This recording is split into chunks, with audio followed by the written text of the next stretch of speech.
ಉಡುಪಿ ಹೋಟೆಲ್ಗಳಲ್ಲಿ ಬೆಣ್ಣೆ ಮತ್ತು ತುಪ್ಪ ಹಾಕದೆ ಕೇವಲ 2 ಸ್ಪೂನ್ ಎಣ್ಣೆ ಹಾಕಿ ಗೋಧಿ ಕಡಿಯಿಂದ ಉಪ್ಪಿಟ್ಟು ಮಾಡ್ತಾರೆ. ಸಖತ್ ರುಚಿಯಾಗಿರುತ್ತೆ, ಆರೋಗ್ಯಕ್ಕೂ ತುಂಬ ಒಳ್ಳೆಯದು. 5 ನಿಮಿಷದಲ್ಲಿ ಈ ಉಪ್ಪಿಟ್ಟನ್ನು ನೀವು ರೆಡಿ ಮಾಡ್ಕೊಳ್ಬಹುದು. ದಿನ ರಾತ್ರಿ ಅನ್ನ ತಿಂದು ಬೋರ್ ಆದವಾಗ ಈ ಉಪ್ಪಿಟ್ಟನ್ನು ಸಿಂಪಲ್ ಆಗಿ ಮಾಡ್ಕೊಳ್ಬಹುದು.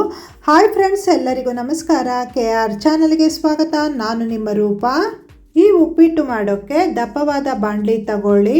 ಬಾಣಲಿಗೆ 2 ಸ್ಪೂನಿನಷ್ಟು ಎಣ್ಣೆ ಹಾಕಿ, ಎಣ್ಣೆ ಸ್ವಲ್ಪ ಬಿಸಿಯಾದ ನಂತರ 1 ಸ್ಪೂನಿನಷ್ಟು ಸಾಸಿವೆ, 1 ಸ್ಪೂನಿನಷ್ಟು ಉದ್ದಿನಬೇಳೆ, 1 ಸ್ಪೂನಿನಷ್ಟು ಕಡಲೆಬೇಳೆ ಹಾಕಿ, ನಾನಿಲ್ಲಿ 2 ಸ್ಪೂನಿನಷ್ಟು ಕಡಲೆ ಬೀಜ ಹಾಕಿದ್ದೇನೆ. ಕಡಲೆ ಬೀಜ ಜಾಗದಲ್ಲಿ ಗೇರು ಬೀಜ ಬೇಕಾದರೂ ಹಾಕ್ಕೊಳ್ಬಹುದು.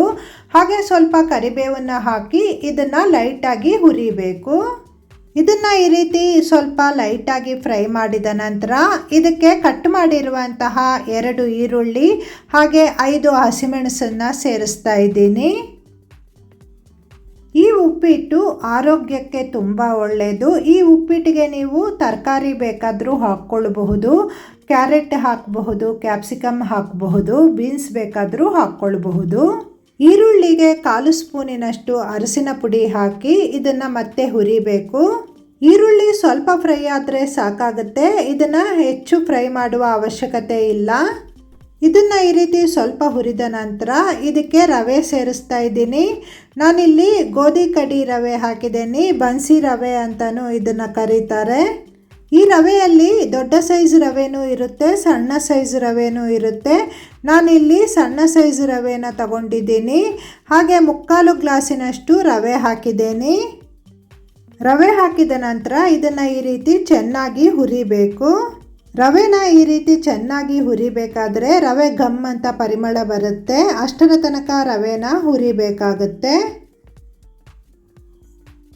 ರವೆನ ಎಣ್ಣೆಯಲ್ಲಿ ಈ ರೀತಿ ಚೆನ್ನಾಗಿ ಹುರಿದ ನಂತರ ಇದಕ್ಕೆ 1 ಟೊಮೆಟೊ ಸೇರಿಸ್ತಾ ಇದ್ದೀನಿ. ಟೊಮೆಟೊನ ಈ ರೀತಿ ಕಟ್ ಮಾಡಿಕೊಂಡು ಹಾಕ್ಕೊಳ್ಬೇಕು. ಟೊಮೆಟೊನ ನಾವು ಈ ಹಂತದಲ್ಲಿ ಹಾಕೋದ್ರಿಂದ ಟೊಮೆಟೊ ಮೆತ್ತಗಾಗಲ್ಲ. ಟೊಮೆಟೊ ಹಾಕಿದ ನಂತರ 1 ನಿಮಿಷ ಇದನ್ನು ಈ ರೀತಿ ಹುರಿದ್ರೆ ಸಾಕಾಗುತ್ತೆ. ನಂತರ ಇದಕ್ಕೆ ರುಚಿಗೆ ತಕ್ಕಷ್ಟು ಉಪ್ಪು ಹಾಕಬೇಕು. ನಾನಿಲ್ಲಿ 1 ಸ್ಪೂನಿನಷ್ಟು ಉಪ್ಪು ಹಾಕಿದ್ದೇನೆ. ಉಪ್ಪು ಹಾಕಿದ ನಂತರ ಇದನ್ನು ಚೆನ್ನಾಗಿ ಒಮ್ಮೆ ಮಿಕ್ಸ್ ಮಾಡಬೇಕು. ಇದು ಚೆನ್ನಾಗಿ ಈ ರೀತಿ ಮಿಕ್ಸ್ ಆದ ನಂತರ ಸ್ಟವನ್ನು ಲೋ ಫ್ಲೇಮಲ್ಲಿ ಇಟ್ಕೊಳ್ಳಿ. ಹಾಗೆ ನಾನಿಲ್ಲಿ ರವೆ ತಗೊಂಡಿರುವಂತಹ ಲೋಟದಲ್ಲಿ 2.5 ಲೋಟದಷ್ಟು ನೀರನ್ನು ಕುದಿಸಿ ಇಟ್ಕೊಂಡಿದ್ದೀನಿ. ಈ ನೀರನ್ನು ಇದಕ್ಕೆ ಸೇರಿಸ್ತಾ ಇದ್ದೀನಿ. ನೀರು ಹಾಕಿದ ನಂತರ ಈ ರೀತಿ ಒಮ್ಮೆ ಚೆನ್ನಾಗಿ ಮಿಕ್ಸ್ ಮಾಡಿ ಸ್ಟವನ್ನು ಲೋ ಫ್ಲೇಮಲ್ಲಿಡಿ.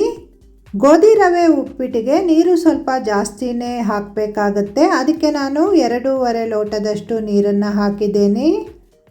ಹಾಕಿರುವಂತಹ ನೀರನ್ನು ರವೆ ಪೂರ್ತಿಯಾಗಿ ಹೀರಿಕೊಳ್ಳುತ್ತೆ, ಅಷ್ಟರ ತನಕ ಇದನ್ನು ಈ ರೀತಿ ಮಧ್ಯ ಮಧ್ಯದಲ್ಲಿ ಮಿಕ್ಸ್ ಮಾಡ್ತಾ ಇರಬೇಕು. ನೀರು ಪೂರ್ತಿಯಾಗಿ ಈ ರೀತಿ ಹೀರಿಕೊಂಡ ನಂತರ ಇದಕ್ಕೆ 1 ಸ್ಪೂನಿನಷ್ಟು ಸಕ್ಕರೆ ಹಾಕಿದ್ದೇನೆ.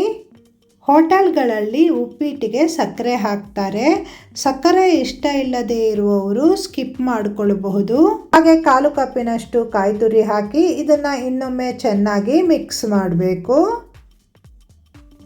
ಇದನ್ನು ಮಿಕ್ಸ್ ಮಾಡಿದ ನಂತರ ಸ್ಟವ್ ಆಫ್ ಮಾಡಿ.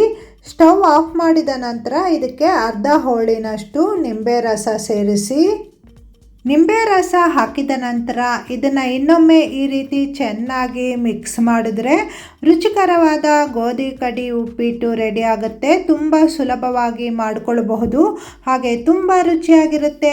ಆರೋಗ್ಯಕ್ಕಂತೂ ತುಂಬಾ ಒಳ್ಳೆಯದು. ಉಪ್ಪಿಟ್ಟು ಅಂದ ತಕ್ಷಣ ತುಂಬ ಎಣ್ಣೆ ಮತ್ತು ತುಪ್ಪ ಹಾಕಿದ್ರೇ ರುಚಿಯಾಗಿರುತ್ತೆ ಅಂತ ಹೇಳ್ತಾರೆ.